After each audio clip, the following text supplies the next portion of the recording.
El comentario de Arturo Sánchez Gutiérrez. Ya está con nosotros Arturo Sánchez Gutiérrez. Qué gusto poder platicar con Arturo. Él es profesor de Transformación Pública del TEC de Monterrey, a quien saludo y abrazo. Mi querido Arturo, ¿cómo te va? Buenos días, Jaime. Muy bien. Afortunadamente esta mañana un poco nublada, pero muy agradable para vivir el domingo y comentar de política. Mucho que platicar. Mucho que platicar, mucho que detenernos en torno a la Guardia Nacional, Arturo. ¿Qué tenemos que hacer? ¿Qué tenemos que ver en ese sentido? Y la discusión que viene sobre lo que ha dicho el presidente de la República, lo que han dicho los partidos políticos, lo que dijeron en su momento quienes hoy son gobierno, que decían que no y hoy dicen que sí, y ahí hacen una serie de cosas y argumentos y dicen que... ¿Y sabes qué es lo más llamativo? Que todos le están dando la razón al expresidente Felipe Calderón, con todo lo que está sucediendo.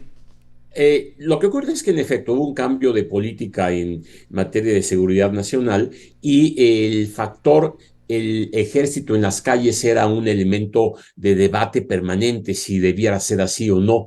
Hay un reconocimiento por parte del mismo presidente de la República de que no tenemos policías bien entrenadas, bien formadas, bien organizadas y que se requiere de una dirección, disciplina, orden distinto y por eso se recurre al ejército.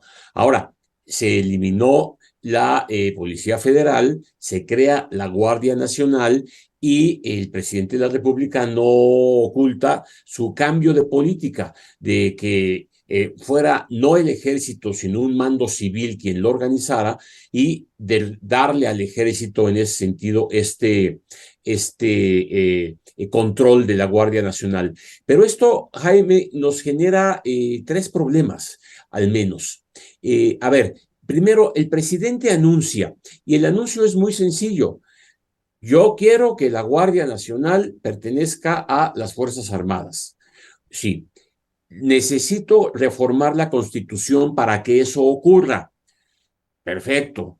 No tengo los votos para que el Congreso de la Unión apruebe una reforma de este tipo. Pues sí. 4, entonces voy a tratar de darle la vuelta y emito un decreto o hago un acuerdo o busco una solución jurídica administrativa de manera de que pueda funcionar así. Esto genera un primer problema. El presidente lo dijo el lunes pasado, el lunes de esta semana, que está terminando, ¿sí? Pero no ha hecho más. Ni emitió un decreto, ni emitió un acuerdo, solamente ha dicho muchas cosas. Ya ha discutido, ya ha dicho la conveniencia, incluso nos anuncia que el desfile del 16 de septiembre será con base en la presencia de la Guardia Nacional. Entonces, el presidente anuncia sus intenciones y genera un debate muy, muy amplio, muy complejo, que no tiene una salida. No hay forma de protestar contra lo que dice el presidente porque no ha hecho nada, es solamente un dicho, pero sí muestra claramente una intención y ahí es en donde cabe el debate que tú mencionas. Bueno, pues no que era exactamente lo contrario. ¿No que se trataba de hacer una cosa completamente distinta? Bueno, pues parece ser que en efecto se reconoce la necesidad de que haya una presencia militar en la policía, cosa que genera un cambio muy importante en la política de seguridad nacional y hoy por hoy no lo permite la Constitución. Y en efecto, antes se criticaba al presidente Calderón de haber hecho una política de sacar el ejército de las calles, después el presidente Peña Nieto más o menos hizo lo mismo, se suponía que iba a haber un cambio, no lo hay.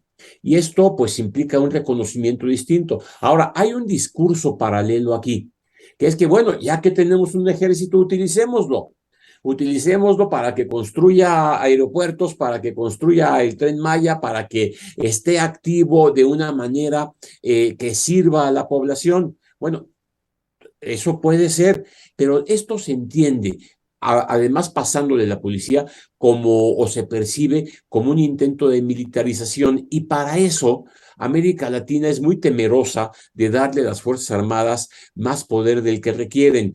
Ese es un primer debate que se genera nada más con el dicho del presidente. Ahora, el segundo problema es un problema jurídico. El simple hecho de intentarlo hacer así implica una controversia constitucional importante.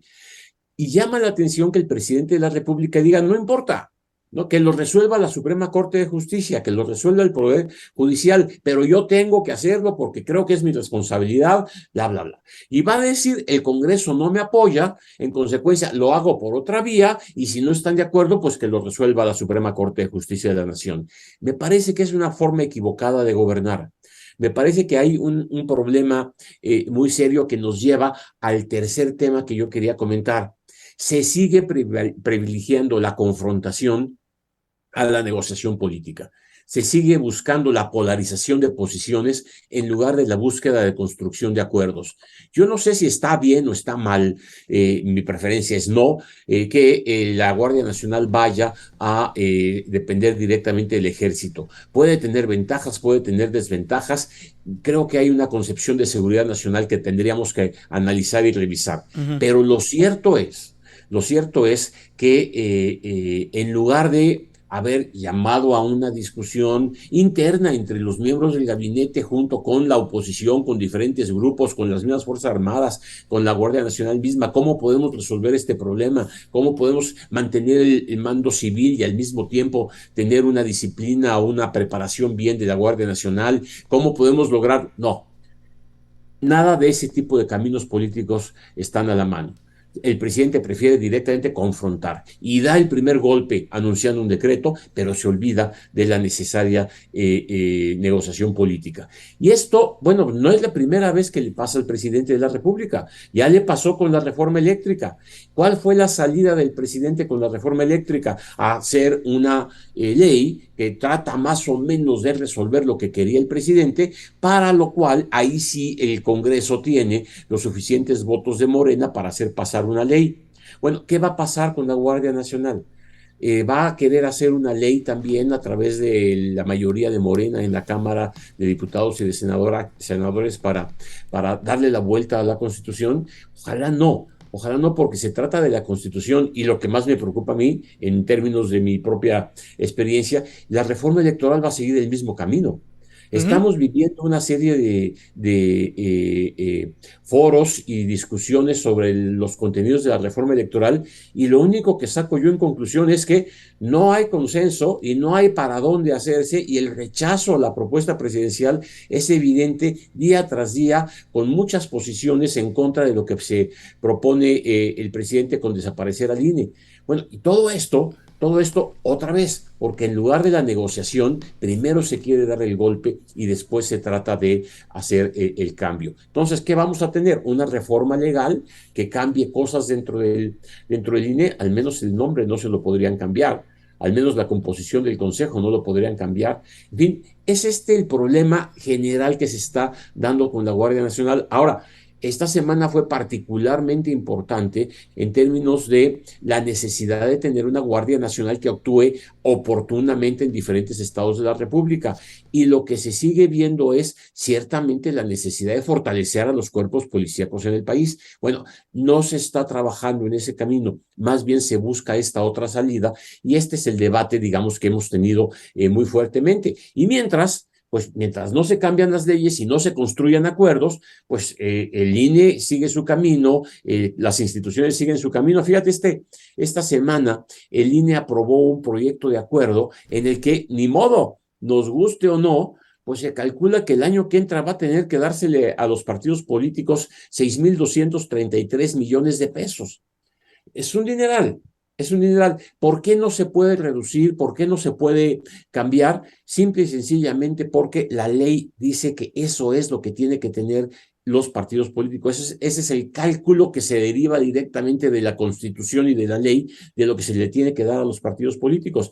En lugar de buscar construir acuerdos para resolver este tipo de problemas y buscar salidas alternativas a los problemas nacionales, pues se mantiene una polarización tal que no permite llegar a soluciones políticas y que se hagan los cambios convenientes. Así que, bueno, esto en otros años, Jaime, nos llevaba a la preparación del informe presidencial. ¿Por qué está ocurriendo todo esto en estos momentos? Bueno, pues porque normalmente el informe presidencial del 1 de septiembre, pues el presidente anunciaba y decía y comentaba varias cosas.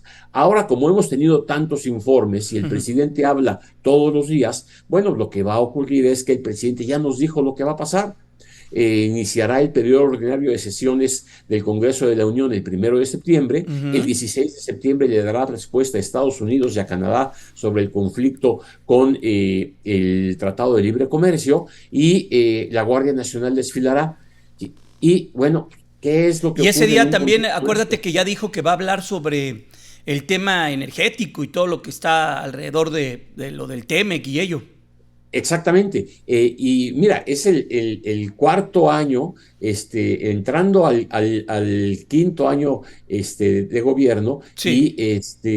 y bueno, con este tipo de posiciones que no acaban de generar acuerdos y sumar bien la posibilidad de un fin de sexenio en donde pues todos ganemos. El presidente con sus políticas, la oposición con sus puntos de vista y una transición adecuada de poderes en el poder. La sucesión presidencial ya está adelantada y esto genera pues un ambiente político bastante raro, bastante extraño, en un ambiente de seguridad y económico muy complejo. Veremos qué es lo que ocurre, mi querido Arturo. Vamos a estar muy al pendiente. Cuídate mucho, que estés muy bien, muy buenos días.